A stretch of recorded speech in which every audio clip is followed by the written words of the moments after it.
O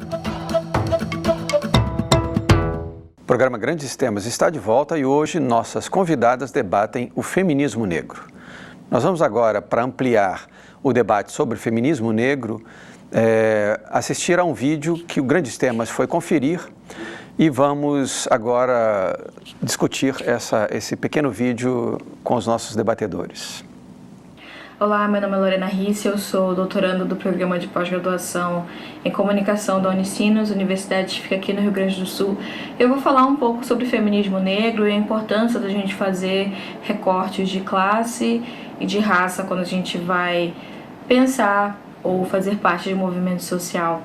Eu moro aqui no Rio Grande do Sul há 10 anos, eu sou natural de Belém do Pará, uma mulher então negra e amazônica, uma mulher nortista. E eu convido vocês a pensarem na diferença que a gente tem de realidade entre uma mulher que vem do norte e uma mulher sulista, uma mulher negra ribeirinha, por exemplo, e uma mulher negra que se encontra no interior do Rio Grande do Sul, onde a gente tem uma base de agricultura familiar, onde a gente tem uma colonização branca, uma colonização europeia, apenas para pensar nessas diferenças. Esse exercício de conceber que há diferenças e há especificidades é o exercício que o feminismo interseccional faz, que é a matriz teórica ou ainda a matriz de movimentação social em que o feminismo negro se encontra. Fazer esses recortes, devidos recortes de classe e de etnia, recortes de raça, nos proporcionam não só ouvir a realidade, a diferença de realidade dessas mulheres, mas sim dar valor e legitimar as opressões diferentes que essas duas mulheres sofrem. Não é o caso de dizer quem sofre mais ou quem sofre menos, apesar da gente ter numa pirâmide social a mulher negra ocupando a base dessa pirâmide, mas se trata de fazer o levante desses povos, ou seja, fazer um levante do povo negro, fazer um levante do povo indígena, já que desde sempre as discussões foram tão voltadas para os homens, especificamente para os homens brancos. Então, quando a gente faz esse recorte de classe e de raça, a gente subverte um pouco essa ordem histórica que constrói esse homem, essa etnia, enquanto centralidade dos debates. Então, o feminismo negro vem para que a gente traga o negro para dentro de espaços tão embranquecidos como é o caso da academia, para que a gente traga o negro e legitime sua luta, para que a gente eleve a mulher negra para o lugar que é dela de direito. Muito bem. Belo depoimento de Lorena Risse, ela que é natural, né, do Belém do Pará e mora no Rio Grande do Sul, é doutoranda em comunicação social, lá na Universidade Vale dos Sinos, e traz uma série de questões importantes para a gente discutir, não é mesmo? Traz sim, ela traz exatamente também e chama a atenção para as singularidades. Né? Então, pensar as singularidades. Nós escutamos muito também em relação à questão dos movimentos, quando os movimentos sociais, e a gente escuta aqui e acolá dizer assim, lá vão recortar mais em quantos?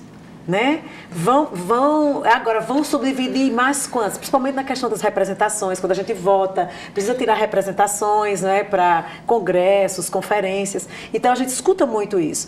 E aí, quando a gente fala, e aí foi trazida a questão da mulher negra, lésbica, transexual, né, que tem uma dificuldade, inclusive, de se representar, porque ela trabalha, ela estuda, né, muitas vezes tem filhos, cuida da casa, ela tem uma série de atribuições e as pessoas colocam assim, não, então, ela é uma mulher.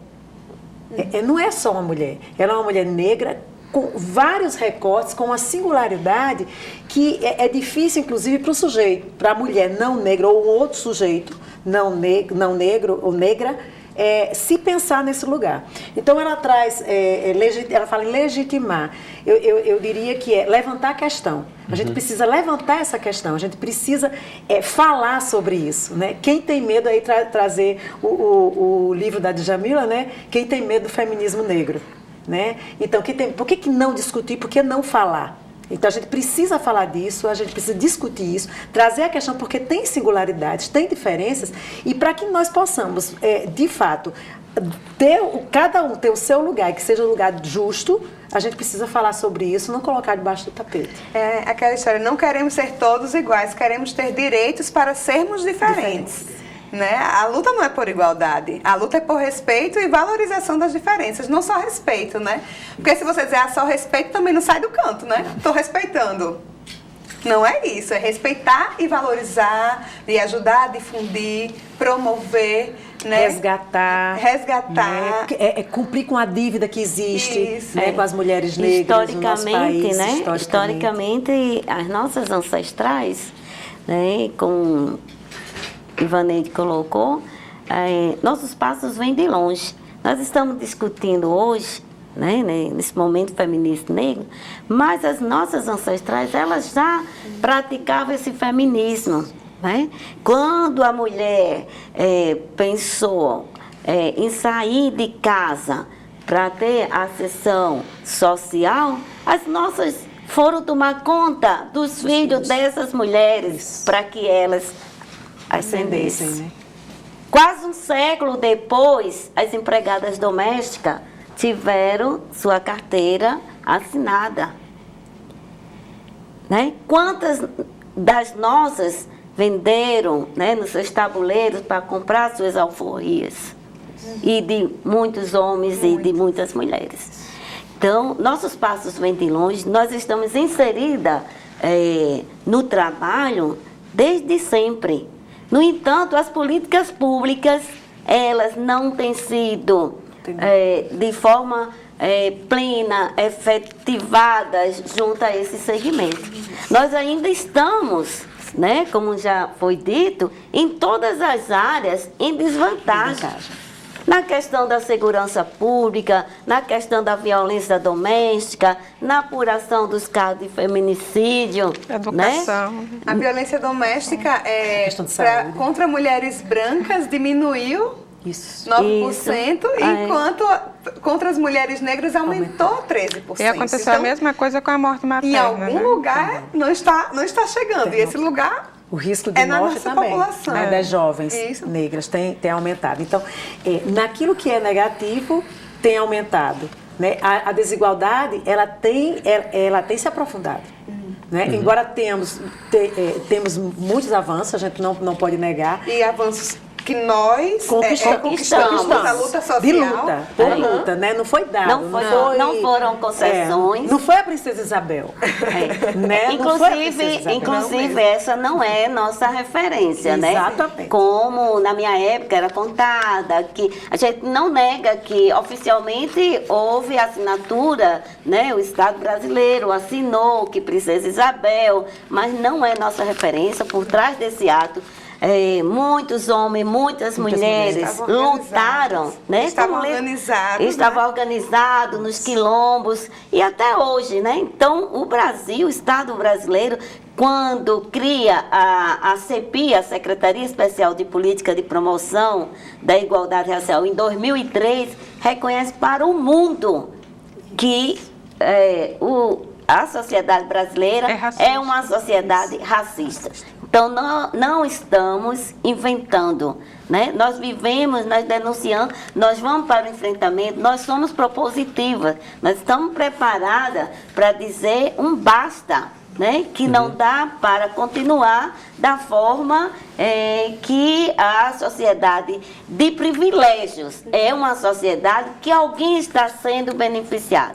E quando se trata da questão de mulheres, as mulheres, né, brancas, né, dentro desse contexto, elas são fruto de uma sociedade machista, mas, de alguma forma, desde o princípio, desde a era colonial, a mulher branca era vista como um ser frágil. Um ser que precisava de apoio. E as mulheres negras nunca tiveram esse privilégio de ser consideradas nem mulher, nem né? humana. E até hoje, né? De alguma forma, você aguenta tudo, você está... Né? E não é nada disso. Inclusive, Ivaneide, a propósito disso que a Elizabeth estava considerando agora, uma pesquisa do IPEA, o Instituto de Economia Aplicada, revela, além da consagração dessa posição piramidal, homem branco no topo, mulheres negras embaixo, né? E de mostrar que os avanços que ocorreram nos últimos anos são tímidos, são muito pouco, e consagra, na verdade, a desigualdade, mostra algo que eu achei assim, bastante relevante e chocante, né? No que diz respeito, bom, além da questão do mundo do trabalho, mas da escolaridade. Sim. A população adulta branca que contava com pelo menos 12 anos de estudo foi duplicada entre 95 e 2015, ou seja, subiu de 12,5 para 25,9. Enquanto a população negra passou de inacreditáveis 3,3 para 12%. Um aumento de quase 4 vezes, mas que não esconde que a população negra chega somente ao patamar de 20 anos atrás da população branca. Ou seja, avança-se muito pouco e de maneira desigual. Eu acho que no seu trabalho... É verdade, a gente tem, assim, ainda tem um longo caminho, né, pela frente, na verdade. E isso só demonstra, exemplo da área da educação, quando você perpassa por todas as áreas, você vai ver que o quadro é o mesmo, né? Se a gente chega na área da saúde, a gente vê, por exemplo, que a mortalidade materna caiu para as mulheres brancas e cresceu com as mulheres negras. A forma como a mulher negra, ela é tratada, né, no âmbito da saúde, a violência obstétrica, de uma forma muito cruel, né, e sob o argumento de que ela é forte e de que ela aguenta a dor. Normalmente os servidores não dão atenção devida à mulher negra do jeito que dá a mulher branca. Então, assim, como as meninas estavam falando, o recorte, ele já existe, ele está posto na sociedade. Não somos nós que estamos recortando nada, né? Ele está posto. Nós temos que enfrentá-lo da forma como ele está. Porque a população branca, ela não se pensa de uma forma racial, Djamila trabalha muito bem isso, né? Ela não se pensa de uma forma racial. Ela sequer acha que é privilegiada porque ela acha que está no lugar que deve estar. Ela se pensa que é universal. Universal. Existe o homem universal, existe o homem negro. Exatamente. Então, ela se pensa assim. Ela não se pensa que para ela estar naquela situação que ela está, tem pessoas oprimidas, tem pessoas excluídas, né? E quando a gente chega num determinado patamar, é impressionante como incomoda, né? Como né? Peraí, que é isso? Né? A questão das cotas, estão tomando minha vaga, né? Quer dizer, a vaga é minha. Por que a vaga é sua? Porque a vaga dele, Vaneide, porque 100% sempre foram deles, sim, mas né? é exatamente aí na hora isso. que a gente diz, basta. Nós temos Desses 100%, nós queremos 20%. Um número muito pequeno. Exatamente. Porque se você, a cada 6 meses a gente ia no curso de medicina, de direito, que são os cursos privilegiados, né, nas formaturas aqui da Universidade Federal, observar, e negros só os de ações afirmativas dos convênios firmados com os países africanos. Negros só as exceções. As exceções que confirmam a regra. E outra coisa, né?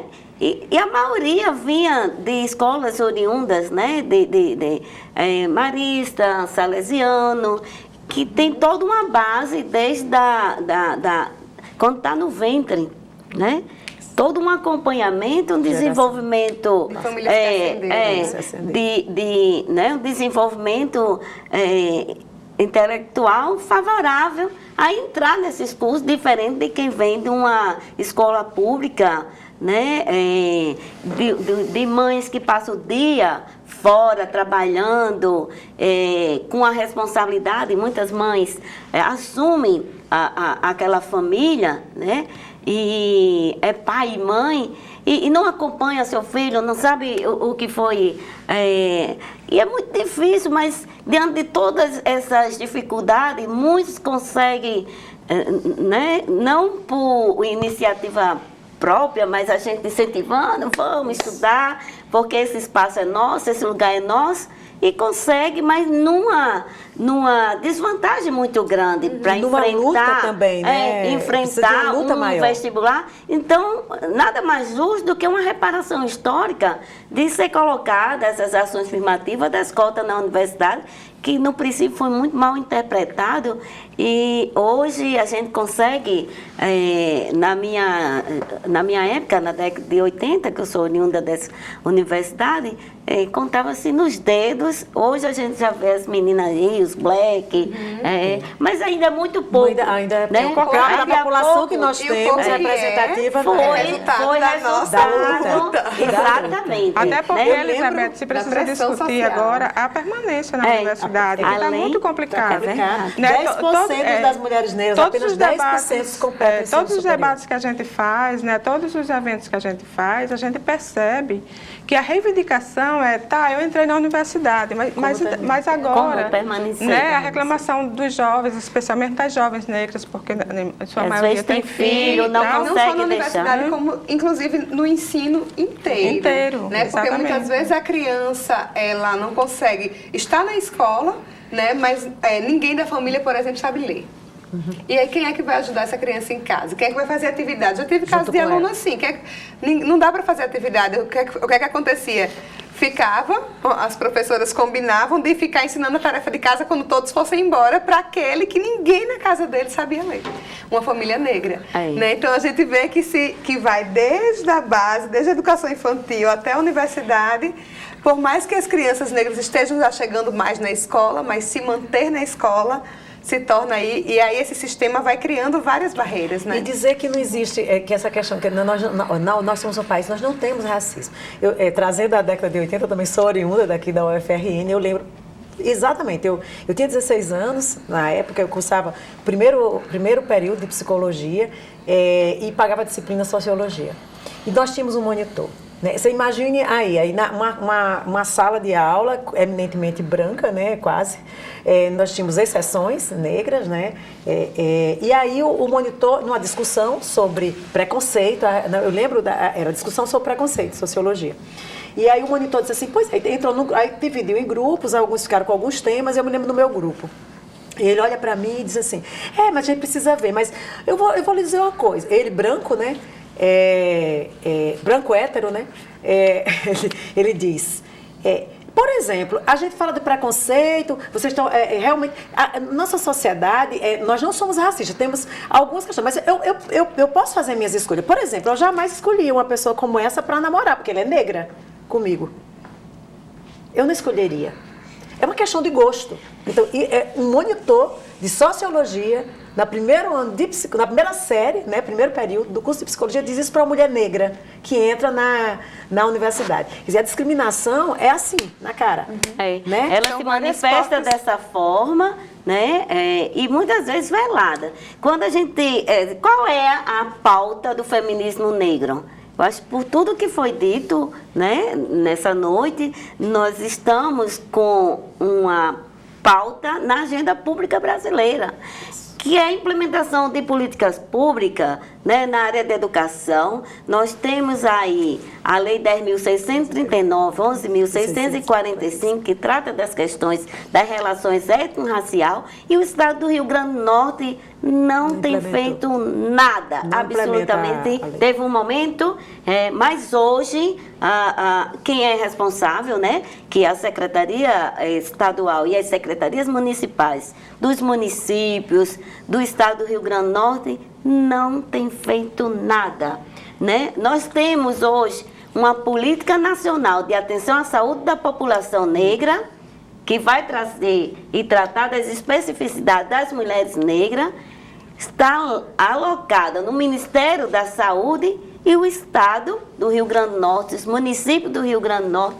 não têm implementado essa política, né? Na área do afroempreendedorismo, do desenvolvimento. Então, em todas as áreas, a nossa pauta é essa, do respeito, da diversidade e da representação, porque representação importa sim. Sim, ações afirmativas, não basta discurso, não basta estar na lei. Nós precisamos fazer essa lei ter vida, né? E aqui a gente não tem isso, até os dados mostram, e são evidências. Os dados, a estatística mostra. Então, esse dado do risco das jovens negras do Rio Grande do Norte, né? E é do país, é disparado.